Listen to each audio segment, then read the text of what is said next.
Olá, bom dia. Meu nome é Tainá Neves Ferreira. Eu sou doutoranda do Laboratório de Bioquímica e Fisiologia de Insetos e vou dar continuidade ao terceiro ciclo de seminários do nosso laboratório. Bom, e o artigo que eu vou apresentar hoje ele foi publicado na revista PLOS Neglected e tem como título que os padrões de alimentação açucarada em mosquitos da espécie Aedes albopictus em Nova York são afetados pelo déficit de saturação, flores e busca por hospedeira. Esse artigo foi escrito por pesquisadores do Departamento de Entomologia da Universidade de Cornell em Nova York, Estados Unidos.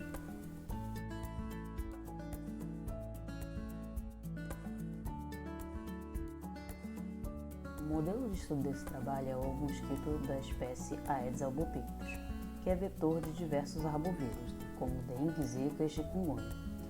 E essa espécie tem uma grande capacidade de adaptação e sobrevivência em diferentes ecossistemas, especialmente em regiões tropicais e temperadas, que serão abordadas nesse trabalho. Então, é importante compreender os hábitos alimentares, a ecologia, a distribuição desses insetos para melhor desenvolver estratégias de controle vetorial, a fim de minimizar a disseminação dos patógenos. Bom, e nesse trabalho de 2015 mostra justamente a distribuição do Aedes albopictus em algumas regiões. Então a gente pode ver uma ampla distribuição tanto em zonas tropicais como em também regiões temperadas. E se a gente olhar mais de perto algumas regiões específicas, como aqui na região dos Estados Unidos, que é a região de estudo desse trabalho, a gente vai ver que tanto na Itália, que não foi mostrado aqui nesse mapa, quanto nos Estados Unidos, a gente tem uma densidade considerável dessa espécie, tá? Mostrando a capacidade dele de expansão em regiões temperadas. Bom, por que estudar alimentação açucarada? Porque a alimentação açucarada vai influenciar no comportamento e, por consequência, vai influenciar na transmissão. Por quê? Esse mosquito ele vai procurar, após sua eclosão, ele precisa procurar uma fonte de açúcar na natureza. Então, a tendência, espera-se que haja uma população maior de mosquitos em locais que têm uma abundância de fontes açucaradas. Alguns estudos mostram também que uma ingestão de uma grande quantidade de açúcar pode dar a sensação para o mosquito de saciedade e de preenchimento do seu espaço abdominal, que pode vir a influenciar na quantidade de açúcar ingerido posteriormente. Então, isso também vai afetar a frequência e o volume de sangue ingerido, afetando a transmissão. Por outro lado, a dieta açucarada é que promove um aumento da expectativa de vida desse inseto, então vai afetar também sua capacidade vetorial. Quanto mais tempo aquele inseto viver, mais chances eles têm de fazer uma segunda, uma terceira, quarta alimentação sanguínea e disseminar o patógeno. E também melhora a procura e o desempenho durante a cópula, a procura de parceiros e o desempenho na cópula. E é por isso que alguns grupos vêm estudando métodos de controle através das iscas açucaradas, aqui o nome em inglês, que nada mais é do que uma isca açucarada que adiciona-se um composto, pode ser um composto inseticida, a fim de controlar aquela população vetorial, por exemplo. E um dos açúcares que são ingeridos, que é trabalhado nesse tipo de estratégia, é a frutose, já que os açúcares que normalmente estão disponíveis para a alimentação desses insetos são sacarose, frutose e glicose. E essa alimentação, ela pode ser fortemente influenciada por questões ambientais, como a temperatura e a umidade. E nessa figura ilustram as fontes de açúcar que esses mosquitos encontram na natureza. ou do néctar de flores, ou de outros tecidos da planta, ou de secreções de afídeos, né, que são esses insetos pequenininhos conhecidos como pulgões. Então, quais foram os objetivos desse trabalho? Verificar se de fato aquela população de Aedes albopictus coletadas, né, no nordeste dos Estados Unidos estão se alimentando de açúcar disponível naquela região, naquela vegetação, determinar a concentração de açúcar ingerido por machos e fêmeas, especialmente a frutose, e verificar se a alimentação é influenciada por condições ambientais, né, como umidade, presença de flores, né, vegetação, temperatura, dentre outros fatores. Bom, para obter esses resultados, eles seguiram a seguinte metodologia. Fizeram coleta desses insetos na região de Long Island, Estados Unidos, né, Nova York, em 8 locais distintos, tá? Sendo fazendas ou regiões mais próximas de áreas residenciais. Essa coleta foi de junho a agosto de 2018, período que compreende o verão. Esses insetos foram anestesiados e mantidos a temperatura de menos 20 graus até a quantificação do açúcar. Eles também avaliaram questões ambientais, como presença ou não de vegetação, temperatura, umidade. Então, uma categoria importante foi a presença ou ausência de flores no local de coleta, tá? Então, de 0 a 3 flores foram considerados ausentes. 3 ou mais, então, aquele local era considerado com flores. O método de quantificação da concentração de frutose foi através do método colorimétrico de Antrone, que é um método bem estabelecido há bastante tempo, onde através da adição de ácidos fortes, como ácido clorídrico, ácido sulfúrico, ocorre um processo de desidratação que gera um subproduto que vai apresentar uma coloração uma coloração vermelha, né? Que é detectável no espectro. Além disso, eles fizeram ensaios de digestão em laboratório.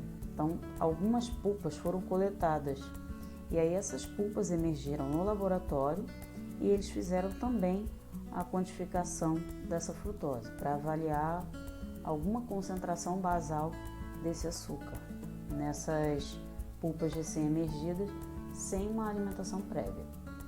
E como método de análise, de maneira a relacionar diferentes parâmetros, né, de temperatura, umidade, presença ou não de flores, eles descreveram um modelo misto linear generalizado, que é uma distribuição binominal, que se deu através dessa expressão, levando em consideração a umidade relativa do ar e fatores como temperatura. E os resultados desse trabalho foram, com relação à temperatura, eles verificaram que ficou entre 24,4 e mais ou menos 2,59, ou seja, a temperatura ficou entre 21, 27 e 28 graus mais ou menos. E a umidade sempre elevada, então ficando de 87 mais ou menos 12%, então uma umidade elevada. E o número médio de flores, né, por propriedade ficou em 110,5. Com relação às coletas, eles coletaram um total de 2.788 mosquitos, dos quais 1.263 seriam fêmeas, correspondendo a 45%, 1.525 seriam machos, correspondendo a 55%. Dessas coletas, 1.097, 39%, foram coletadas em 4 fazendas. Já 1.691, 61%, foram coletados em 4 áreas residenciais. Um detalhe importante que eu esqueci de comentar anteriormente é que essas coletas eram realizadas uma vez por semana, das 8 às 19 horas. Então, nessa tabela, resume os resultados da coleta. Então, aqui eles mostram se os insetos, fêmea e macho, se foi detectado, a alimentação açucarada ou não. Então, esses valores aqui são percentuais, entre parênteses. E aí, aqui nas primeiras linhas, mostra o tipo de região da coleta. Então, se foi coletado em fazenda ou locais próximos à residência. Então, se a gente pegar essa linha que está marcada aqui, a gente vê que houve uma maior quantidade de insetos coletados em região residencial. Isso em fêmeas e isso também em machos. O segundo aspecto aqui foi o status daquele mosquito.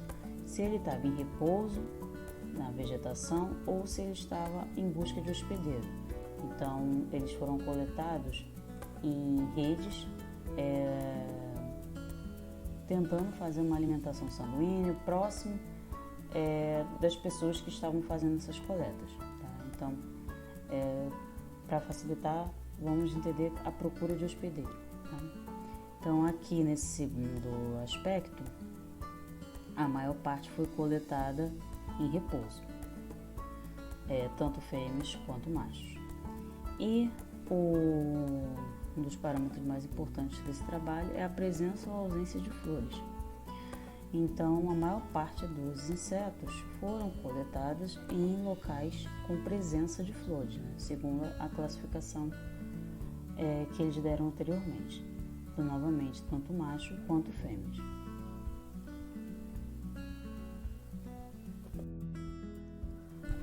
Essa figura 2 ilustra os resultados da alimentação açucarada em laboratório. Então, eles alimentaram os insetos durante 24 horas e verificaram a estabilidade, a persistência da detecção dessa frutose nesses insetos. Então, deixaram alimentando por um dia e depois tiraram essa alimentação. E eles fizeram isso em diferentes temperaturas, então em 23,5 e 28, mostrando uma temperatura mais baixa e uma temperatura mais alta.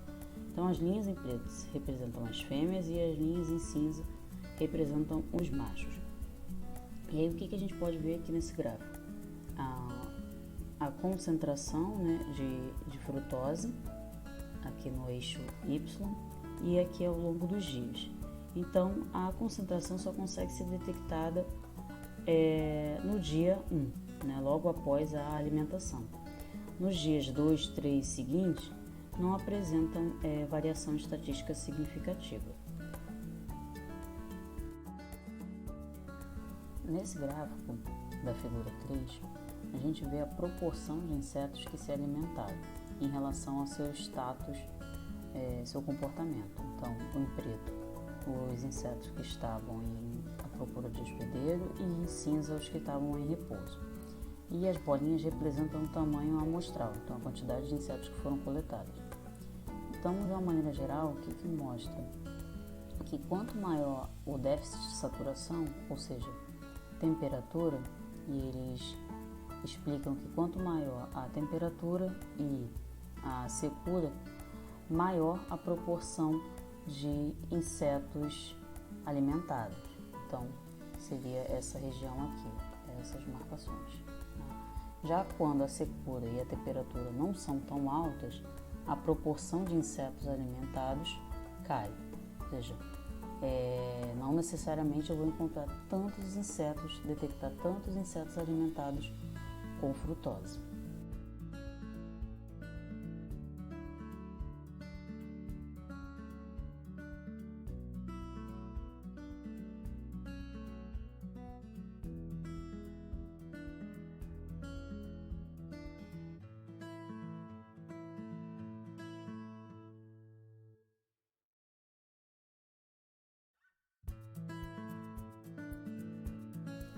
Nessa figura 4, eles mostram a concentração de frutose por inseto. E aí, nesse caso, ela está normalizada em relação ao comprimento de asa, para padronizar, né, as relações entre machos e fêmeas, já que as fêmeas tendem a ser um pouco maior e então espera-se que elas se alimentem num volume maior de açúcar. Então, para normalizar isso, eles dividiram pelo comprimento da asa. Então, aqui na figura 4A, mostra a quantidade, né, a concentração de frutose detectada em regiões sem flores ou com flores. Então, mostrando que a concentração de frutose foi muito maior em regiões com flores. E aqui mostra, na figura 4B, já mostra uma predição da concentração de frutose em relação às flores, a presença de flores, de acordo com o sexo. Então, a bolinha preta seria fêmea e a bolinha cinza em macho. Então, nessa predição, a concentração aumenta de acordo com a presença de flores. Então, essa figura e a anterior sugere que a presença de flor não necessariamente aumenta a quantidade de insetos que foram detectados como alimentados com frutose, com açúcar. Mas os insetos que foram coletados em região com flor, eles tiveram uma maior concentração desse açúcar. Então, a partir daqui, vamos ver algumas explicações para esses resultados. Bom, os autores ressaltam, né, que esse é o primeiro estudo realizado no leste dos Estados Unidos. Esse é o quarto realizado para Aedes albopictus. Os outros foram realizados em Israel, Itália e na Flórida.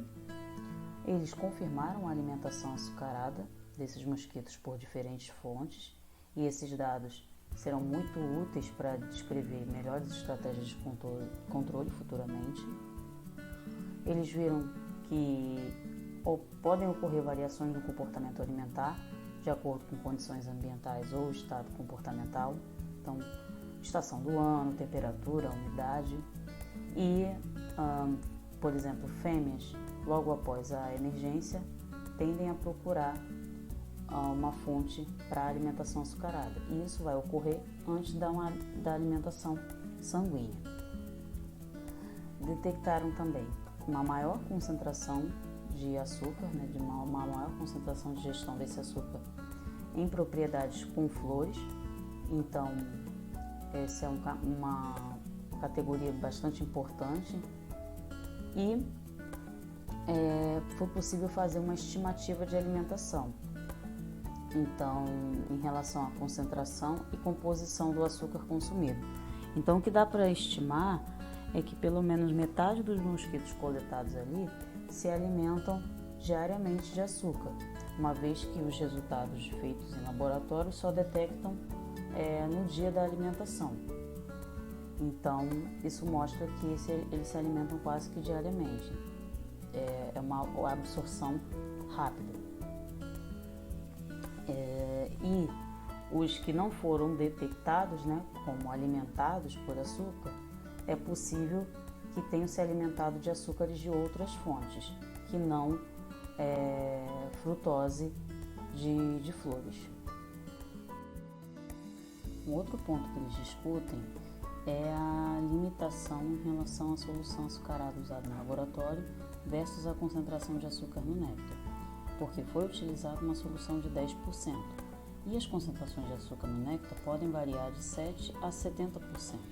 Então, eles usaram uma porcentagem próxima ao mínimo, e isso pode não ser representativo de todas as fontes naturais. Então, isso aí cria um viés nesse resultado. Uma outra questão importante que eles também ressaltam é como que foram encontrados insetos que se alimentaram, né, de frutose, mas que não foram encontrados em locais com flores. Então, eles sugerem que as distâncias, né, o tamanho das propriedades não seriam tão grandes. Então, esses insetos, né, esses mosquitos poderiam ter saído de regiões com flores, né, de áreas com flores, para áreas sem flores.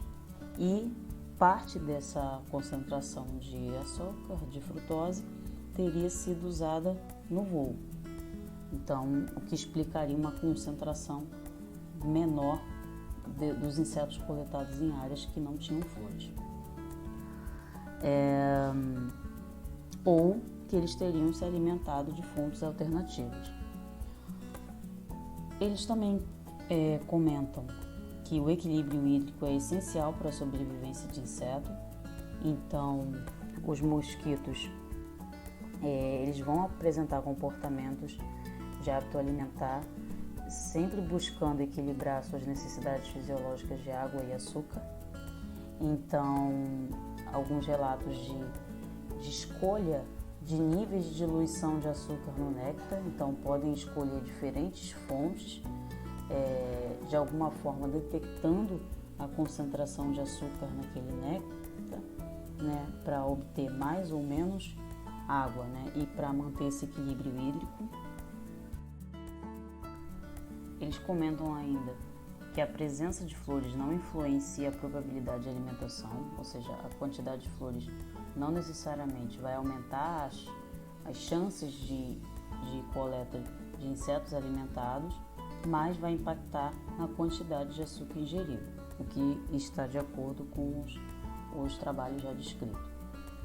Mas houve uma diferença com o trabalho do grupo de Israel, né, de 2010, em relação à alimentação de açúcar, né, e à abundância de flores. Pois nesse trabalho, 42% das fêmeas foram encontradas alimentadas, então em regiões com poucas flores, enquanto 68% foram encontradas alimentadas em regiões com muitas flores. Mas ele ressalta que nesse trabalho o ambiente era muito diferente. Então a gente está falando de regiões semiáridas, então com pouca vegetação. Então ele explica que já na região coletada, né, nos Estados Unidos, o ambiente é muito diferente, então impede a comparação.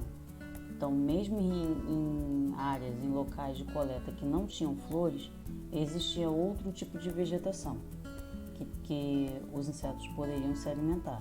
Você não teria uma concentração tão alta de frutose, mas ainda assim eles poderiam se alimentar. E verificaram também que fêmeas capturadas com redes costumavam ter uma quantidade maior de açúcar ingerido quando comparado aos mosquitos em repouso,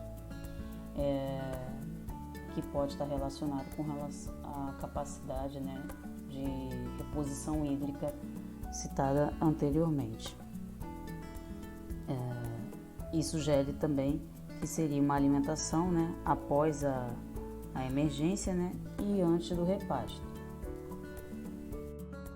Então, os autores vão concluir nesse trabalho ressaltando a importância de trabalhos como esse na implementação de estratégias como as de iscas açucaradas, uma vez que se sabe que mais ou menos 50% de mosquitos daquela região, né, de Aedes albopictus, fazem uma alimentação açucarada, então fica mais fácil de implementar uma estratégia de maior sucesso. Além disso, né, a implementação dessas iscas em períodos quentes e secos e em locais diferentes, né, com menos vegetação, com menos flores, o sucesso pode ser ainda maior. E eles comentam no fim que as perspectivas para trabalhos desse tipo tendem a ser melhores, né, no futuro, já que a detecção de DNA de plantas através de sequenciamento genômico tem melhorado a cada ano, pois através dessa técnica, né, é possível fazer uma identificação mais específica e mais sensível. Então, identificando o gênero e talvez a espécie de planta preferencialmente escolhida por aquela espécie de mosquito, né, por exemplo. Bom, é isso aí, pessoal. Espero que vocês tenham gostado da apresentação. Agradeço a atenção. Sigam nossas redes sociais, LabFise, no YouTube, Instagram, Facebook. Cuidem-se e vacinem-se. Até!